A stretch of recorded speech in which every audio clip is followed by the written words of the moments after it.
talked about issues important and set forward in many ways her priorities and her values. So I hope you'll please join me in welcoming her to the podium. Ladies and gentlemen, Marianne Williamson. Thank you so much. In 1997, I wrote a book called Healing the Soul of America. And in that book, I wanted to explore the intersection of spirituality and politics.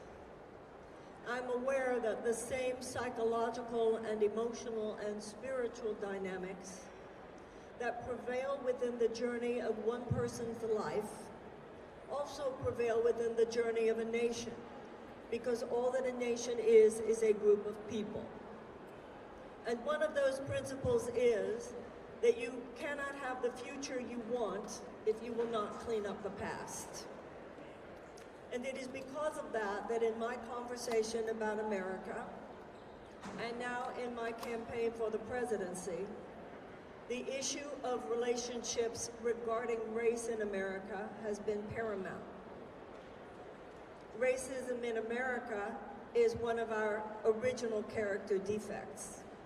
I think it could be said that it is our main character defect from the beginning. And as someone who is very aware of the history of race in the United States, I feel that it is not just a black agenda or a black issue, it is an American issue that we must reconcile and heal what still needs to be reconciled and healed. It is not that I wish to minimize the sacrifices, the successes, or the struggles of any of our ancestors, black or white. But I'm aware that after 2.5 centuries of slavery, followed by another 100 years of institutionalized violence, which in today's terms would be considered domestic terror, I think any of us would agree that if you kick somebody to the floor, and particularly if you have been kicking them for 3.5 centuries, you owe them more than to just stop kicking. You owe it to them to reach out your hand and say, here, let me help you get back up. I'm aware of our history, and I have found it fascinating in white states throughout America. I have found this in Iowa. I have found this in New Hampshire. I have found this among some of the whitest audiences in America.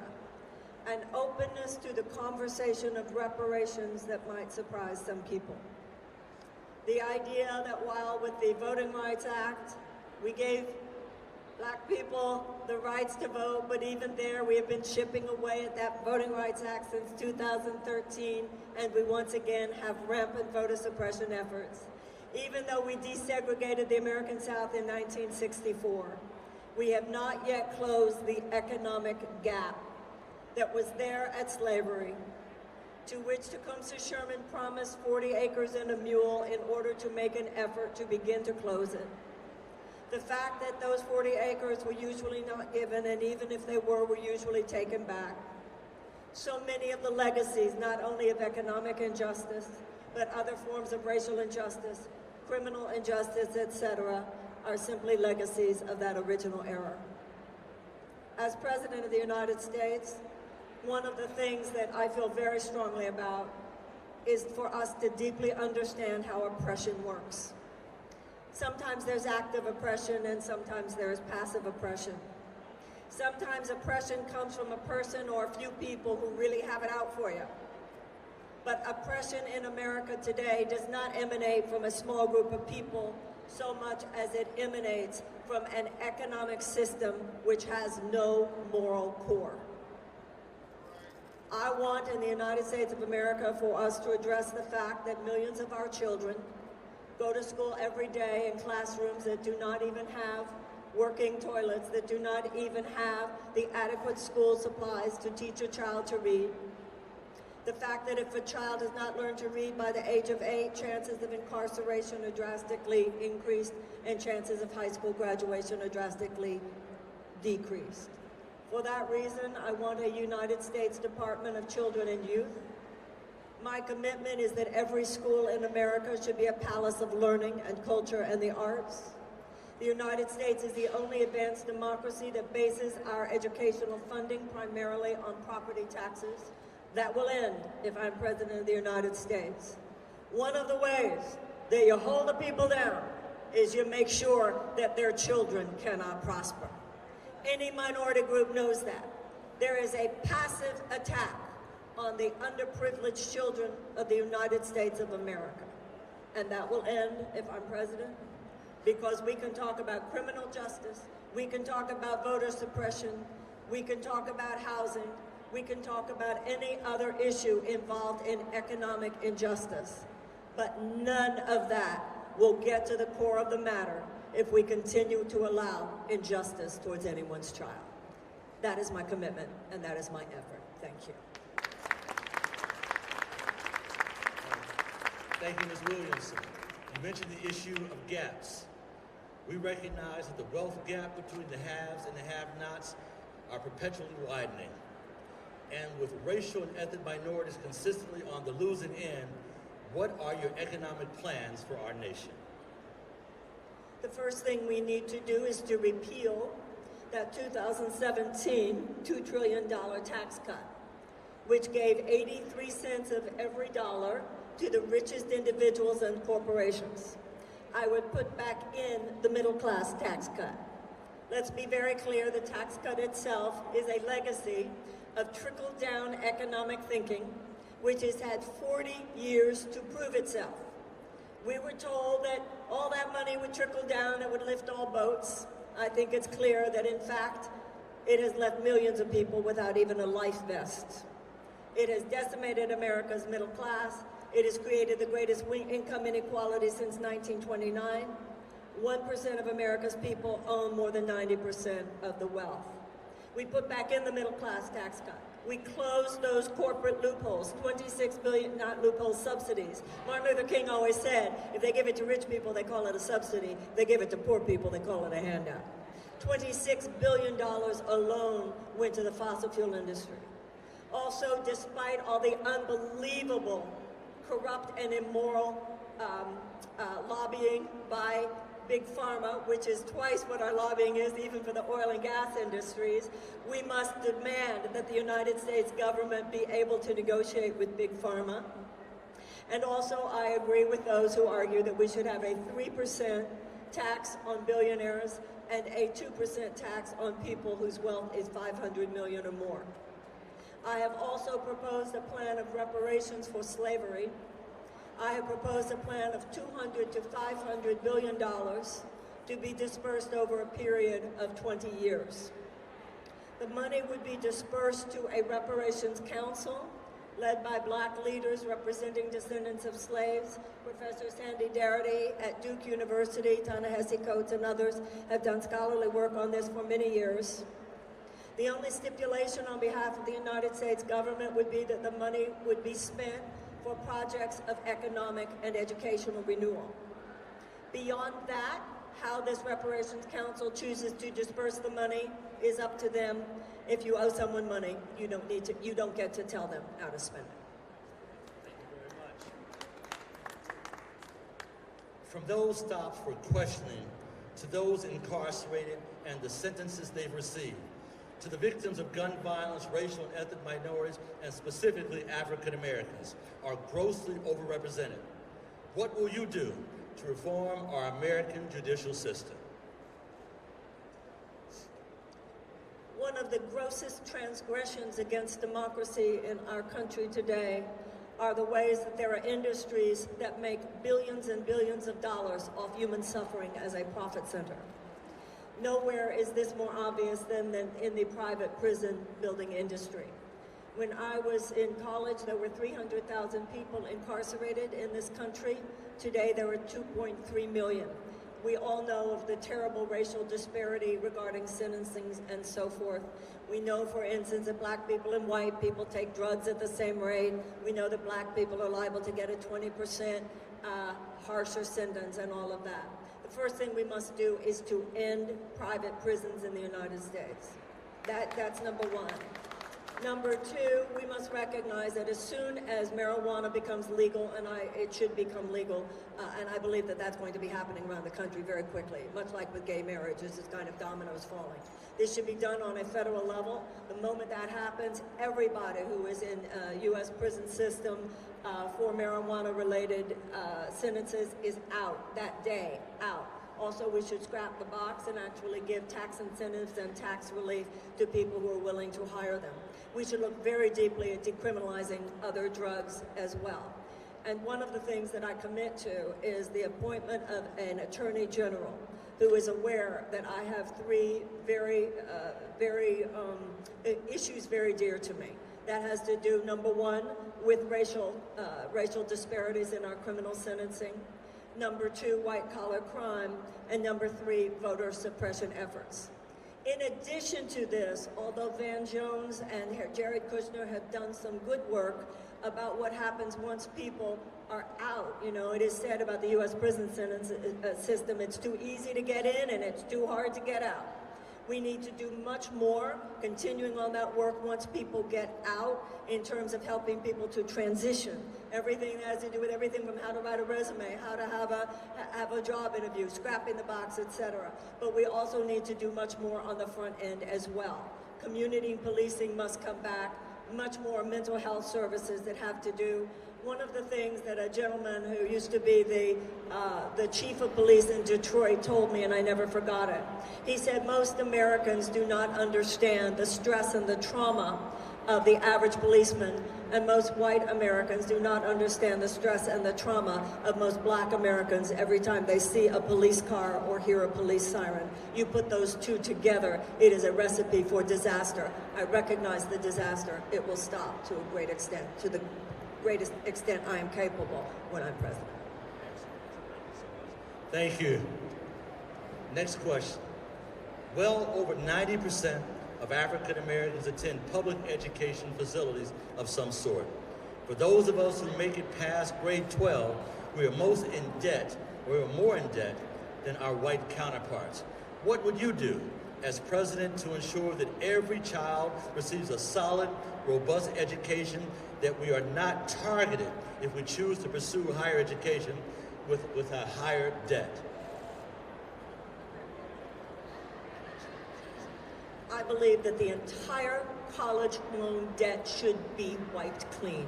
We could pay every single one of every dollar, not just $50,000 here or $50,000. We could get rid of every dollar, and that would be less money than we spent on that 2017 tax cut. One of the places we have to free ourselves, the first place we have to free ourselves is in our own minds. We have been trained to expect too little in this country. We have been trained to forget that we're the richest country in the world. We've been trained to say pretty please about things that are in fact what anyone should expect in the United States of America. See, ladies and gentlemen, we have reverted. Just like a person can regress, a country can regress. We seem to have forgotten that this country was founded in repudiation of an aristocratic system. We were founded in repudiation of a system in which only a few people got to win. And we need to repudiate it again. Because what has happened is that instead of seeing the issue of every generation, that our responsibility is to expand rights and to expand opportunities, we have begun to constrict rights and to constrict opportunities. We need to reclaim our rambunctiousness and reclaim the revolutionary spirit out of which we were born. This is why Martin Luther King said, we're not here to ask for something new, we're here to cash a check. These children that you just mentioned are full-on citizens of the United States of America. As I mentioned earlier, we're the only advanced democracy that bases our educational funding on property taxes. This is a legacy of oppression right there.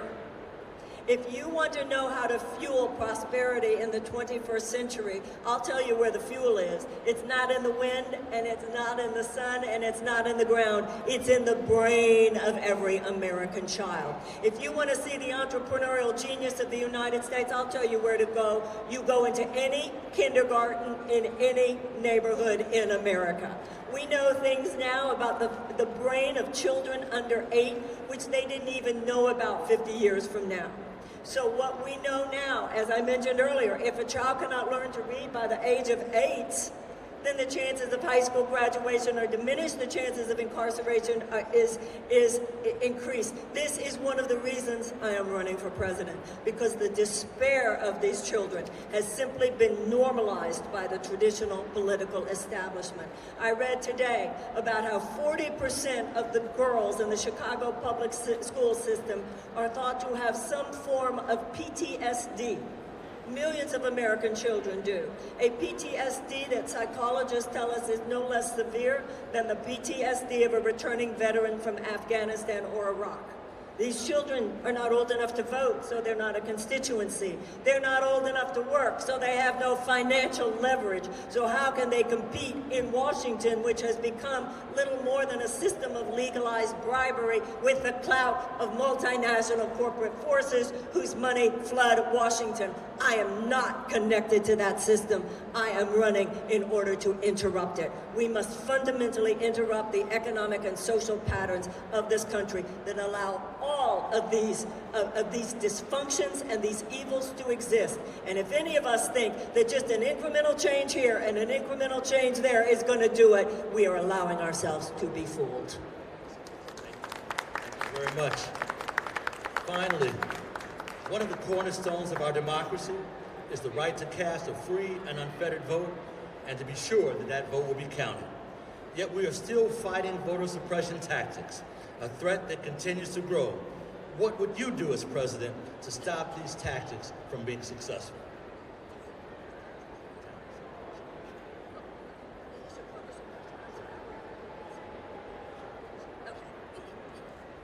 In 1965, we passed in this country the Voting Rights Act in order to ensure that black people would be able to vote. In 2013, as most people I'm sure here are well aware, the John Roberts-led Supreme Court decision began chipping away at the Voting Rights Act. And the dissent, which was written by Justice Ruth Bader Ginsburg, put it very succinctly. She said that your chipping away at this act is like saying, it's raining very hard, this umbrella works, therefore we can take down the umbrella. Said that's what the Voting Rights Act did. It was the umbrella. So when John Roberts said we're not getting wet anymore, she said, of course we're not getting wet anymore. It's because of this umbrella. She said, you take this umbrella away, and then she predicted exactly what is happening now. It is an assault on democracy. Yes, it is an assault on people of financial disadvantage. Yes, it is an assault on people of color. It is a tremendous civil rights issue. We all know what is going on there. And one of the things, this is what I believe, ladies and gentlemen. I don't believe that the average American is racist, but I do believe the average American is woefully undereducated about the history of race in the United States. And I do believe the average American is a decent person who wants to feel that everybody basically gets a chance in life. But I believe that the average American is woefully undereducated about what's going on. And one of the reasons they're undereducated about what's going on is because the political system, the traditional political establishment, which should be educating people, sometimes exploits the lack of education in order to build its own power. Part of what I believe I bring to this effort is the fact that I play a little bit of an American history teacher sometimes. I enjoy laying down the facts for people. I enjoy telling people what's really going on. And I enjoy seeing people's face light up at the thought that we could actually make things right where they've been wrong. Voter suppression is real. Voter suppression efforts should not exist. And even though the Supreme Court has passed the legislation that they have passed chipping away at the Voting Rights Act, I will, as I already mentioned, have an Attorney General who is so on it about this, and I will not shut up. Thank you so much. Mrs. Williamson, as we close out, we'd love to hear any closing remarks or thoughts that you have as we head towards this election.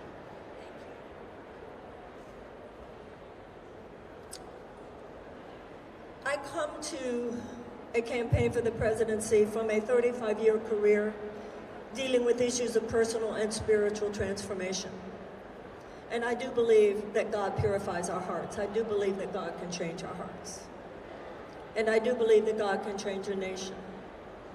But a nation won't change any more than an individual will change until we're willing to get real, and we're willing to get deep, and we're willing to get honest.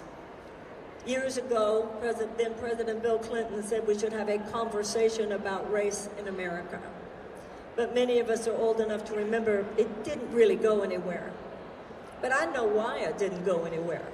It didn't go anywhere because when you have people with 200 and 300 years of rage in their cells to express, and it needs to be expressed, then you cannot have that conversation unless you have the presence of someone who is skilled at creating the emotional safety in which it can occur. I've had 35 years of leading atonement exercise and racial healing circles. I understand the atonement that needs to occur. I understand what happens when it does. I understand that Ronald Reagan signed the American Civil Liberties Act, whereby we gave $20,000 to $22,000 as reparations to those who were surviving prisoners from the Japanese internment camps. I understand that Germany has paid $89 billion in reparations to Jewish organizations since World War II. This does not mean the Holocaust didn't happen, but those reparations have gone far towards establishing genuine emotional, psychological, and moral reconciliation between Germany and the Jews of Germany and the rest of Europe. I have spent 35 years with my writing, with my teaching, and with my work, working with people on the issue of atoning for the racial history of the United States. I'm running for president because it's time to now move into Section 2, and that's the amends. Paying reparations for slavery will not mean slavery did not occur. It will not fix everything. However, the reason I feel so strongly about reparations as opposed to just race-based policies is because race-based policies leaves open the question of whose fault it is that this gap is even there. Reparations are powerful not only economically, but reparations are powerful morally and spiritually. They carry an inherent mea culpa. They carry an inherent acknowledgement of a wrong that was done, a debt that is owed, and the willingness on the part of a nation to pay it. I believe that this is the moment. This is a very pregnant moment in American history. We have millions of Americans, for instance, who will be voting in this election, who were not even born in the 20th century. They are not burdened by a non-holistic worldview. You use expressions like historical trauma to these young ones and they go, oh, I get it. You talk to these young ones about the fact that your ancestors can be screaming in your cells for justice. And young people say, oh, I get it. You know what that means, ladies and gentlemen? It means we have a far more integrative mentality ready to express itself now in political terms. We can use that. We can harness that. Where President Trump has harnessed racism and harnessed bigotry and harnessed homophobia and harnessed xenophobia, we can harness our decency, we can harness our love, we can harness our sense of justice, we can harness our moral and political responsibilities to rise up in our time, to push back against injustice as other generations have pushed back before us. That is what I believe. That's why I'm running. I believe that millions of Americans feel the same way, and together we can do great things. Thank you very much. Ladies and gentlemen, I hope you will join me in thanking Mary Ann Williams for sharing her values and her vision for an America under her presidency. Please give her a huge hand. Thank you so much.